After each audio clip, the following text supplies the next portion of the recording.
Salam, shalom alaikum. Aujourd'hui, on va parler de la paracha Bechar Alotecha. Alors, cette paracha, elle est assez intense. Je vous exhorte de la lire parce qu'elle est très, très, très profonde. Alors, ça commence par la mitzvah d'allumer la menorah. Et cette mitzvah, elle va être donnée par Hachem et ce sera Aaron qui a son pouvoir de l'allumer.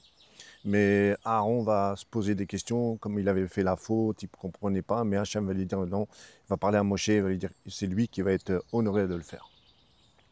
Après, on va passer à d'autres événements. Je ne vais pas tout vous décrire parce que la paracha elle est vraiment, vraiment intense. Le titre de cette paracha est comment dominer son Yetzer Hara. Et c'est très intéressant parce que sa paracha va nous parler de beaucoup de choses. Il va nous parler sur les Lévi'im, sur son initié initier le service. Il va nous parler de le Pessar Katan, les lois du Pessar mineur. Il va nous parler aussi de pourquoi cette question ne fut-elle pas rapportée du livre de Bamidbar. Vraiment très très intéressant, très très profond. Après, on peut aller plus loin sur la grandeur de la génération du désert, tous ceux qui ont grandi, les petits, les instructions. Ça va parler de beaucoup de choses. Et surtout, ça va parler de beaucoup de plaintes. Ça nous parle aussi de Sarot, les 2 trompettes d'argent de Moshe, qui ont été données par Hachem pour Moshe, pas en or, parce qu'il ne faut pas rappeler la faute du veau d'or. Et nous avons aussi le passage aussi sur cette paracha, sur Yitro, qui va quitter le camp. Mais Moshe va lui dire, mais non, il faut que tu restes. Yitro, elle a dit non, il faut que je parte pour pouvoir divulguer, annoncer cette bonne nouvelle de la Torah et de convertir aussi des futures guerres. Voilà. Mais malgré tous les efforts de Moshe, il va quand même, il va dire à Moshe, il va le convaincre, bon, bah, les petits vont pas rester, ils vont rester avec Moshe, et Yitro va partir, il va apporter cette bonne nouvelle, et surtout faire une réparation. Parce qu'il faut savoir que Yitro, à l'époque, avant de sa conversion, était un grand prêtre et faisait les idoles, qu'il a rejetés, bien sûr. Il les a tous rejetés. Nous allons aussi parler de cette plainte qu'a eu les Bnei Israël, de demander non seulement à manger de la manne, mais de la viande. Et dans ce peuple-là, dans cette sortie d'Égypte, il y a eu beaucoup de mélanges. Il y a eu les Rerav. Les Rerav, c'est ceux qui se sont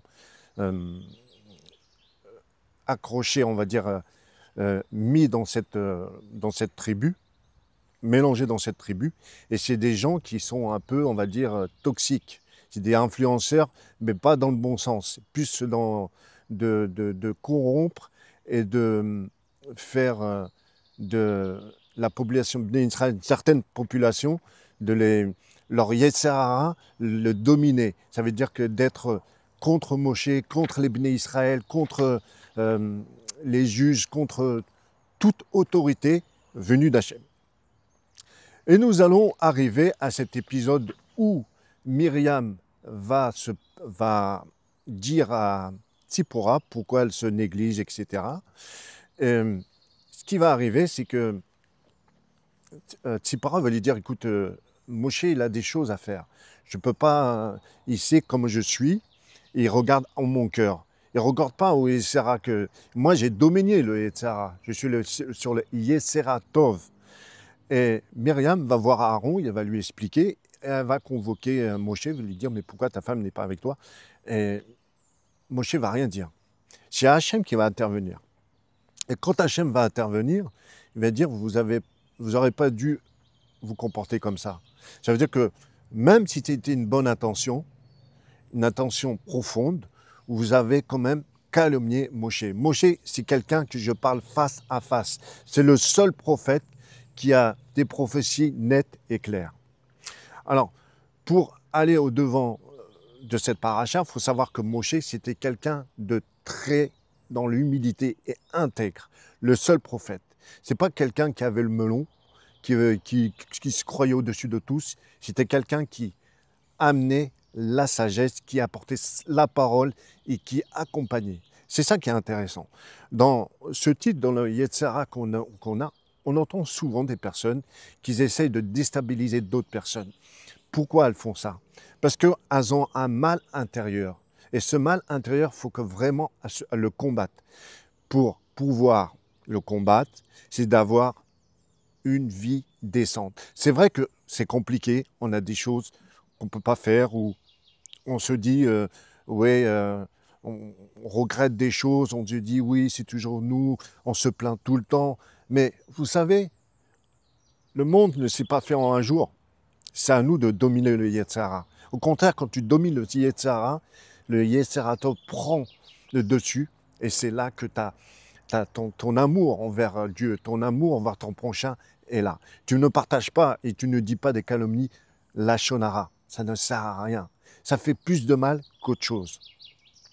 Pour terminer, c'est que même si Hachem avait puni, entre parenthèses, Aaron et Myriam, il les a récompensés à la fin. Il faut savoir que Myriam, à la fin, elle a pu guérir de sa lèpre, elle a pu se marier avec Caleb et avoir des descendants comme le fameux Ben Salel. Voilà, c'est très intéressant. Mes amis, je vous exhorte, je vous encourage de vraiment, vraiment, vraiment dominer le Yetzirah. Cette paracha nous parle de tout, c'est vrai, mais surtout elle nous parle de cette confiance et cette intégrité et cette connaissance que vous avez de respecter sa hiérarchie. Soyez bénis pour tout ce que vous faites et vos familles. Shabbat Shalom.